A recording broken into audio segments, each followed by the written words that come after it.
Four Noble Truths is the first teaching that Buddha gave to the five first students of his in Sarnath, India, near Varanasi. And that's also the main teaching of Buddhism. Basically, the Four Noble Truths is about how to free oneself from suffering. Because it's understood that man wish for every sentient beings is to free oneself from all kinds of suffering, pain, and dissatisfaction. The first noble truth is the noble truth of suffering, which is the problem. To understand the problem is the first step towards the solution of the problem. So therefore he discussed about this suffering. It's not to say that life is suffering, but there is suffering in life. There's dissatisfaction in life. There's pain in the world. So therefore, what can we do so that we can be free from suffering and have lasting peace and happiness? And there, first you need to learn what is the nature of the problems and suffering. So therefore he talked about the suffering, and that's the first noble truth. The second noble truth is, what are the causes of these sufferings and problems and pain? If you want to get out of the pain and problems and the sufferings or the problems in the world,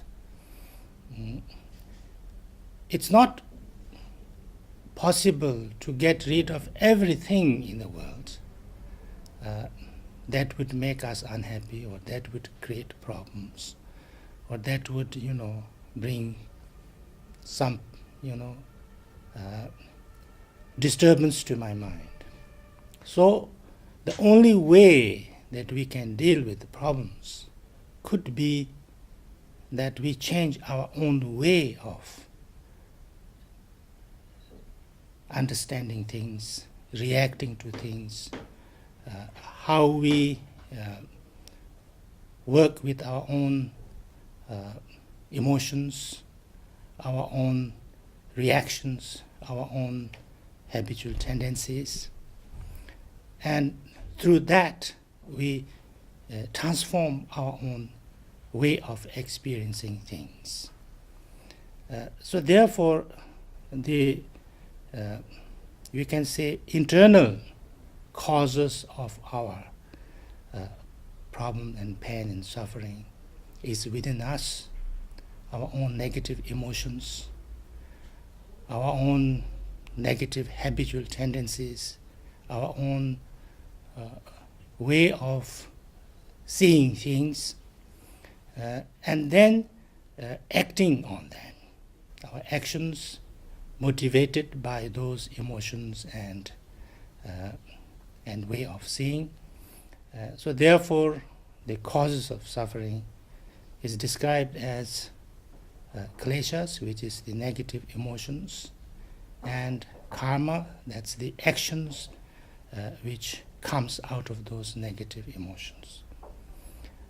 And this then leads to the third noble truth, which is that, is it possible to transform our emotions, and thereby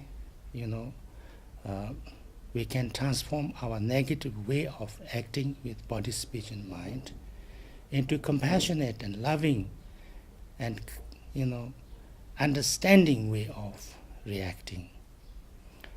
And here the main understanding and experience of the Buddha comes in, and that is the most important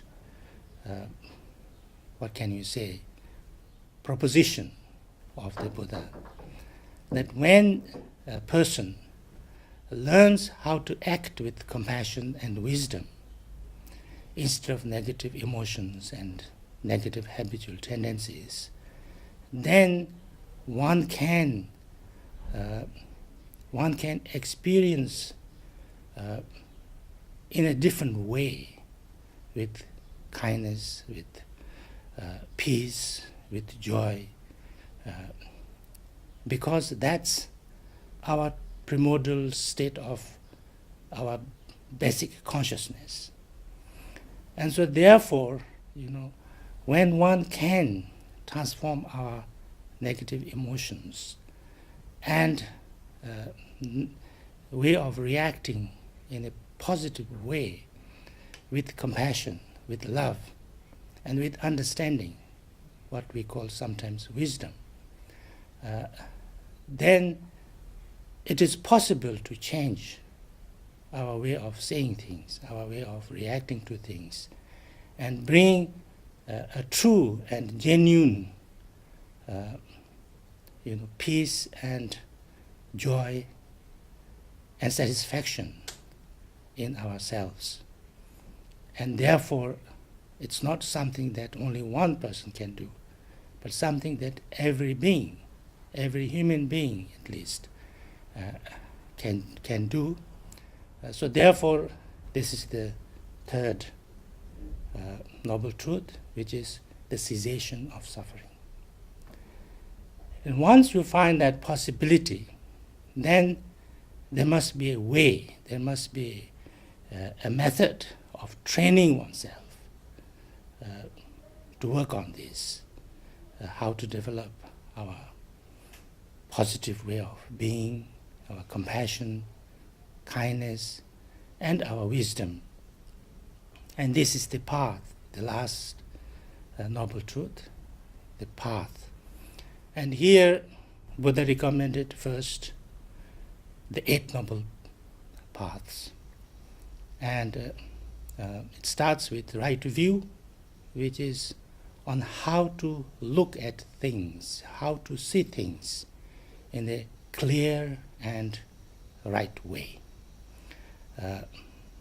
How to dispel our confusion, ignorance, and look at things with reason, without any kind of confusions and ignorance.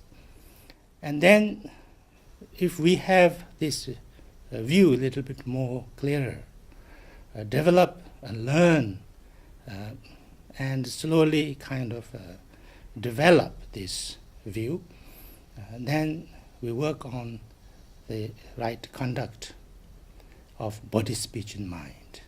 And these 3 things are what we call as right thoughts, right speech, and right action. And work on how to act with our body, speech, and mind in a positive way. And that leads to the right livelihood, that we not only sometimes act in a positive way, but we learn how to earn our living, how to spend our life with a profession, with a job that's also positive and good and beneficial to ourselves and also the others. And then this leads to 2 most important things, right effort and right mindfulness. And right effort is how to practice in the right way, not too much, what can you say, a struggle, not too much pushing ourselves, but generating more motivation, more interest, and more joy in doing positive things. And then the right mindfulness, that we try to become more clear, more conscious, more mindful about how we live, how we think, how we speak, how we act.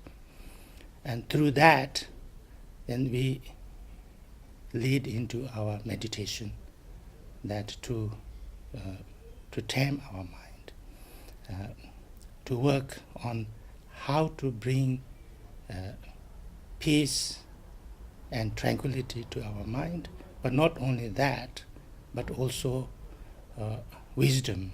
Wisdom meaning that you know how to deal with any situation and every situation.